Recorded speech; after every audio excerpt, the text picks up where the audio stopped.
आपको सबको समझ आ रही है कि अटैक मोदी करता है पाकिस्तान के ऊपर, और जब आपको पता है कि नवाज़ शरीफ और उसकी दोस्ती है, उस ख़ानदान की, शरीफ ख़ानदान और मोदी की दोस्ती है। आपको ये मैं बता दूं, मेरे हस्बैंड एयर फोर्स में, मेरे बहनोई एयर फोर्स में।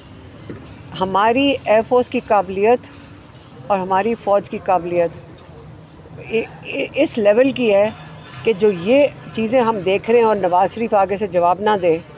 आप इमरान खान ने क्या कहा था कि अगर हमारे ऊपर कोई अटैक करता है, हम we will fight till death, ये कहा था उन्होंने। हम सारे अपने मुल्क की हिफाजत के लिए तैयार हैं, लेकिन आप उन पे एतबार कर सकते हैं जिन्होंने पहले मैंडेट चोरी किया, पहले पैसे चोरी किए, फिर मैंडेट चोरी किया। उनकी तो हुकूमत ही 17 सीटों की है, उनके पास तो हुकूमत ही नहीं है। असली प्राइम मिनिस्टर पाकिस्तान का इस वक्त जेल में है। जब आप किसी की चीज़ चोरी करते हैं और उसको जेल में डालते हैं, आपको खौफ मोदी से नहीं है, वो उनका दोस्त है। आपको खौफ इमरान खान से है। जिस वक्त आपने इतनी ज़बरदस्त वहाँ से अटैक आ रहे थे, आप उसको, मोदी को आपने जवाब नहीं दिया। आपने सुप्रीम कोर्ट के थ्रू आपने कहा कि सिविलियंस का जो ट्रायल है वो मिलिट्री कोर्ट्स में हो सकता है। हमारा भांजा और 110 और लोग या 20 और लोग जिनको सिविलियन कोर्ट से सज़ाएं मिली हुई हैं, आपके जो 26वीं तरमीम का जो वो सुप्रीम कोर्ट है, उन्होंने कंफर्म कर दिया कि जाएं, हम अपना हथियार डालते हैं, हम आइंदा से अपने लोगों को इंसाफ नहीं दे सकेंगे। आप एक कर्नल और मेजर आपके ऊपर फैसला दे सकता है। मोदी अटैक करता है, आप अपने लोगों पे हमला कर रहे हैं। जब वहाँ से इंडिया से ड्रोन्स आते हैं, आप सोशल मीडिया के वर्कर्स को अरेस्ट कर रहे हैं।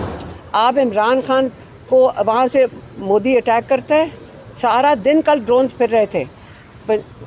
केपी का चीफ मिनिस्टर, केपी का आइनी पोजीशंस हैं। अगर उमर अयूब अपोजिशन लीडर, आइनी पोजीशन है, और आपकी जो भच्चर साहब है, आइनी पोजीशन है। आपने सारों को जेल की वैनों के अंदर भर के बयाबानों में छोड़ दिया। कल जब अली अमीन गंडापुर गए, चीफ मिनिस्टर केपी का उनको मिलने नहीं दिया। आपने 2-3 दिन पहले देखा, जिसको हम उसके गवाह हैं, और शायद आप में से कई वहाँ लोग मौजूद होंगे। पुलिस के अफसर नहीं थे, पुलिस वालों ने आपके MNAs को, जिनका आपकी रूल बुक के मुताबिक, प्रोटोकॉल रूल बुक के मुताबिक उनका जो स्टेटस है वो लेफ्टिनेंट जनरल का है, आपने पुलिस वालों ने उनकी इतनी मारपीट की, किसी वजह से नहीं, क्योंकि वो सिर्फ वहाँ पे बैठे हुए थे। तो जब ये हालात हो जाएं, बल्कि मैं तो आज अभी सोच रही थी और मैं इनसे बात कर रही थी कि जो ये जुल्म कर रहे हैं गवर्नमेंट वालों के साथ, जो ये पहचानते ही नहीं, आइनी पोजीशंस को नहीं पहचान रहे, तो ये क्यों हम गवर्नमेंट में बैठे हैं? हम तो अगर इमरान खान से मुलाकात हो, हम कहें कि निकले असेंबलियों से, निकल जाएं असेंबलियों से।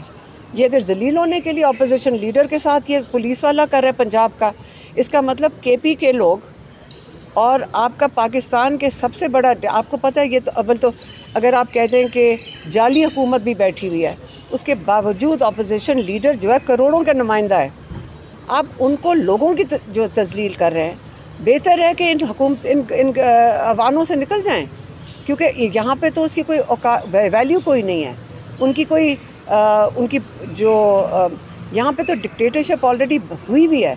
नहीं तो ये तो कोर्ट ऑफ लॉ के अंदर तो इन सबको जेल में जाना चाहिए। ये जो पुलिस वाले हैं, जिन्होंने आपने आईनी हदूद जो उन्होंने तोड़ा, अपना लॉ तोड़ा है और आइन की जो नाफरमानी की है। तो अब आप मुझे बताएं कि हमारे पास तो कोई और जगह नहीं है इंसाफ लेने के लिए। मैंने आज जज साहब को भी कहा कि हम अपने जजेस के साथ खड़े हैं। जज साहब ने ख़ुद कहा कि मेरे पास वो कौन से इख्तियार नहीं है, 26वीं तरमीम के बाद मेरे पास इख्तियार नहीं है। जज साहब ने ख़ुद एतराफ़ कर लिया है। क्या किया है हमारे कोर्ट्स के साथ 26वीं तरमीम ने, क्या किया है? आपको, हमें बाद में पता चलेगा कि रूल ऑफ लॉ पाकिस्तान में ख़त्म कर दिया गया। इसलिए बेहतर ये है कि इन ऐवानों से निकलें। और इमरान खान तो जेल से ना किसी को मिलने दे रहे हैं और मोदी को कुछ कह नहीं रहे। मोदी के इंडिया में इन्होंने जवाब ही नहीं देने को तैयार, नवाज़ शरीफ। अच्छा, अलीमा खान